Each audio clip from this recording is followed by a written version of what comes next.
Olá, meninas graça e paz, sejam muito bem-vindas ao Feminilidade Cristã Brasil. Eu sou Jaqueline Moura Queiroz e hoje nós vamos falar de um assunto que, apesar de estar um pouquinho saturado, ainda tem muitos tesouros para nos revelar, que é a modéstia. Mas antes da gente começar esse tema, por favor, se inscreva no canal e ative o sininho. E por quê? Porque todas as vezes que eu colocar, e eu vou colocar com a ajuda de Deus, mais vídeos aqui, o YouTube vai te avisar em primeira mão, assim que o vídeo foi pro ar. Então compartilhe esse conteúdo também com outras irmãs, se você achar que esse conteúdo é relevante, e deixe seu like, para o YouTube entender que todos vocês estão gostando do tema e comece a recomendar o conteúdo, né, para outras pessoas. Então vamos lá. Eu vejo esse tema por toda parte. Creio que seja por conta da alta demanda no meio da igreja, onde mulheres desfilam seus corpos de forma sensual. Pecado esse que causa muito constrangimento e escândalo a quem tem um mínimo de pudor. Então, pelas enxurradas de sensualidade pública nas igrejas, eu entendo que muitas irmãs preocupadas investam pesado nesse tema para tentar ajudar mudar um pouco da situação da igreja, né? Alertando as pessoas a acordarem, se santificar. O problema é que esse tema faz uso da palavra modéstia como se isso fosse uma doutrina de aparência cristã. E que na maioria das vezes o único princípio tratado em tal doutrina de aparência cristã é a decência e só ela. Quando na verdade o próprio significado de modéstia não é exatamente algo que corrija a lascívia, que é o caso do pudor.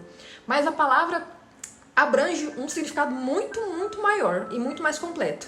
A palavra grega que Paulo usa para exigir que as irmãs se vistam com modéstia em 1 Timóteo 2,9 é aidós, que é o nome de uma deusa mitológica grega que levava os homens à vergonha e humildade. Não só a vergonha de se expor de forma imoral, mas a vergonha também de se expor em glória e superioridade na frente de outras pessoas. Por isso a palavra modéstia pode ser traduzida para humildade. O problema de reduzir a palavra modéstia apenas ao pudor é que nós não apenas podemos, como estamos ensinando, apenas um lado da modéstia e ferindo o outro. Sem contar que em 1 Timóteo 2,9, a modéstia é um dos princípios que Paulo nos dá sobre a aparência da mulher cristã.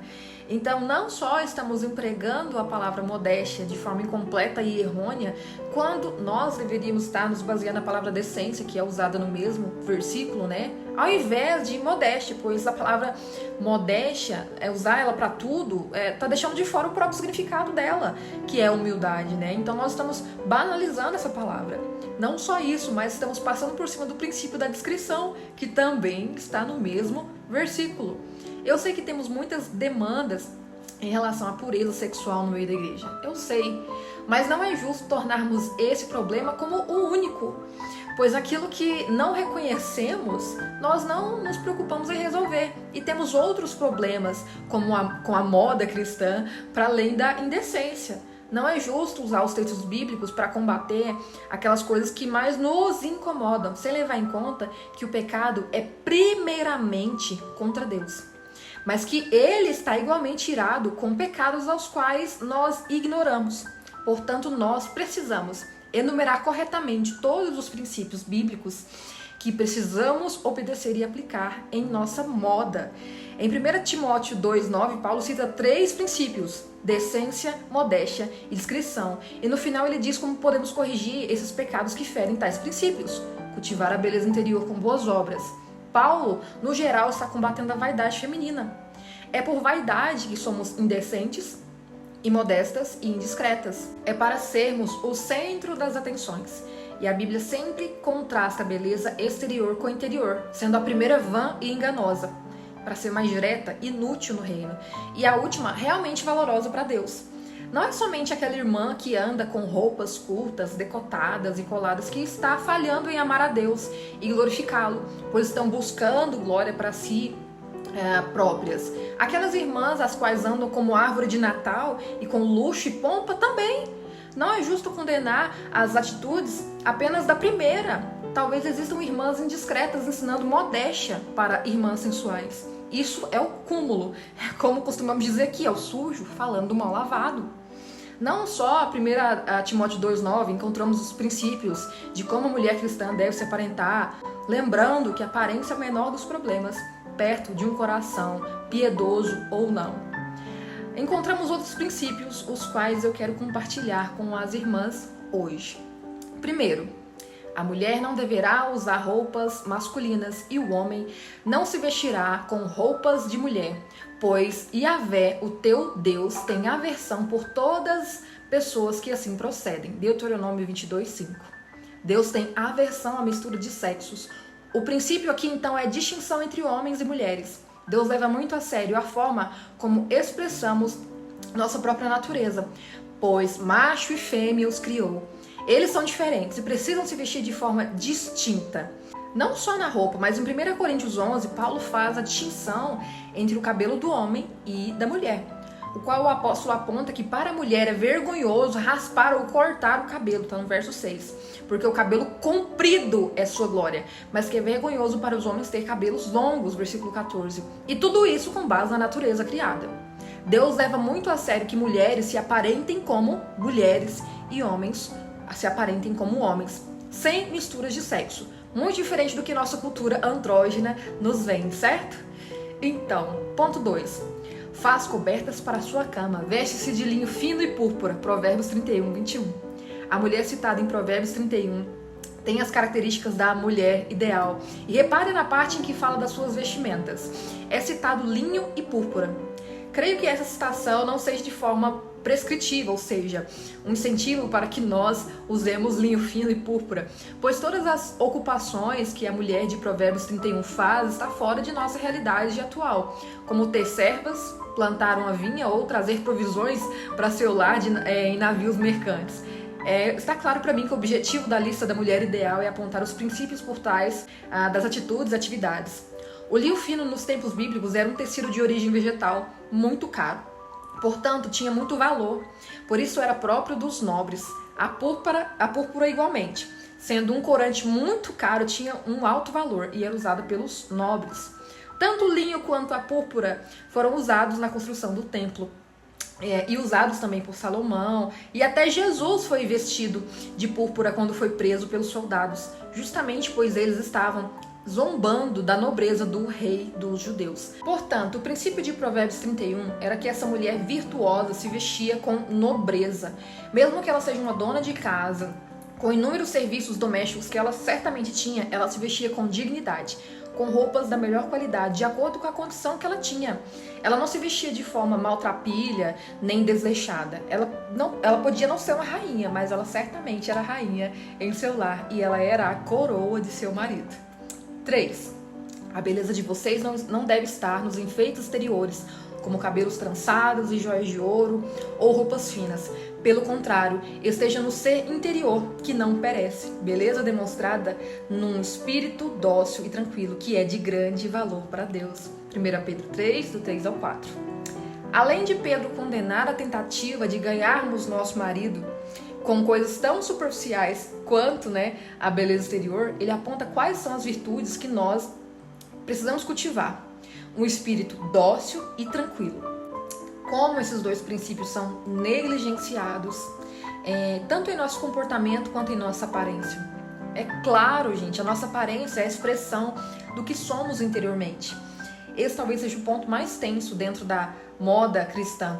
Pois apesar de existirem inúmeros e inúmeros estilos, e em especial hoje com a chegada do visagismo, um estilo próprio e único para cada indivíduo, temos princípios eternos, atemporais, supraculturais que independem inclusive do nosso próprio temperamento, que é a doçura e tranquilidade. E não é verdade que todos os estilos transmitam tais princípios que o apóstolo diz que é de grande valor para Deus, e que eram assim que as santas mulheres se adornavam no passado. Não é verdade que tanto a irmã A, que tem um estilo gótico, quanto a irmã B, que tem um estilo romântico, transmitam essa mesma verdade. E esse é o ponto crucial do debate sobre estilos. Existem vários estilos e várias mulheres podem gostar de um estilo mais do que o outro, mas nem todos, e eu arrisco dizer que a maioria, não transmite doçura nem tranquilidade.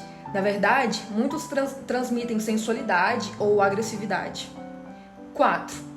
Portanto, irmãos, rogo pela misericórdia de Deus que se ofereçam em sacrifício vivo, santo e agradável a Deus. Este é o culto racional de vocês. Não se amoldem ao padrão deste mundo, mas transformem-se pela renovação de sua mente, para que sejam capazes de experimentar e comprovar a boa, agradável e perfeita vontade de Deus. Romanos 12, 1 e 2. Por último, e não menos importante, a santidade. Você pode cumprir todos os princípios aí acima, porém, se quebrar esse único princípio, tudo será em vão. Santidade significa ser separado, distinto. Israel era um povo santo, ou seja, com identidade própria. Se vestiam com roupas próprias, com costumes próprios, rituais e festas próprias. Eles viviam muitas vezes no meio de outros povos, mas não podiam se contaminar com outras culturas. Disse o Senhor a Moisés: diga o seguinte aos israelitas: eu sou o Senhor, o Deus de vocês. Não procedam como se procede no Egito, onde vocês moraram, nem como se procede na terra de Canaã, para onde os estou levando. Não sigam suas práticas, pratiquem as minhas ordenanças, obedeçam aos meus decretos e sigam-nos. Eu sou o Senhor, o Deus de vocês. Obedeçam aos meus decretos e ordenanças, pois o homem que os praticar viverá por eles. Eu sou o Senhor. Levítico 18, do 1 ao 5. Quantas de nós perdemos ou nunca obtivemos um senso de identidade cristã? Quantas de nós se vestem como aquelas que não amam a Deus? Quantas de nós deseja ardentemente ser aceita pela comunidade ímpia e que para isso se comporta como um deles? Quantas irmãs estão cristianizando a moda secular para não se sentir excluída de um meio que excluiu Jesus? Quantas de nós mendiga a moda daqueles que têm aversão pela palavra de Deus? A verdade é que somos Israel, mas andamos na moda dos egípcios. Isso não é santidade. É eles que devem olhar para nós e ver uma pureza, um brilho tão reluzente que eles desejem ser como nós. Ou ainda que o efeito seja o oposto, que nós sejamos perseguidas pelo mesmo motivo, assim como foi os profetas que vieram ante nós, Cristo e os apóstolos e a igreja, mas nunca sermos reconhecidas como iguais ou parecidas com a moda desse século. Como viram, existem muito mais do que a modéstia que estamos acostumadas a ouvir e ensinar. Existem outros princípios, inclusive em relação à nossa aparência, que devemos observar. As coisas do reino são muito mais sérias do que a forma como as tratamos. Nossa responsabilidade é muito maior do que estamos acostumadas a reconhecer. Agora é fácil entender quando Jesus diz que a porta que leva ao céu é estreita. Porque ser crente nessa modernidade é muito fácil. Assuma que estava fácil demais. E o quanto nós estávamos sendo desleixadas com a nossa moda cristã. Que a partir de hoje nós possamos refletir em cada ponto e adaptar a nossa vida à vontade de Deus. E que sejamos realmente e plenamente fiéis a Deus em tudo, fazendo tudo para o louvor de sua glória, não a nós, Senhor. Espero que esse vídeo tenha sido esclarecedor e edificante. Me conte aqui nos comentários o que achou de tudo que eu falei. Se quiser também sugerir, dar sugestões de temas para que eu fale aqui nos próximos conteúdos, fiquem à vontade. Deus abençoe vocês e um beijo!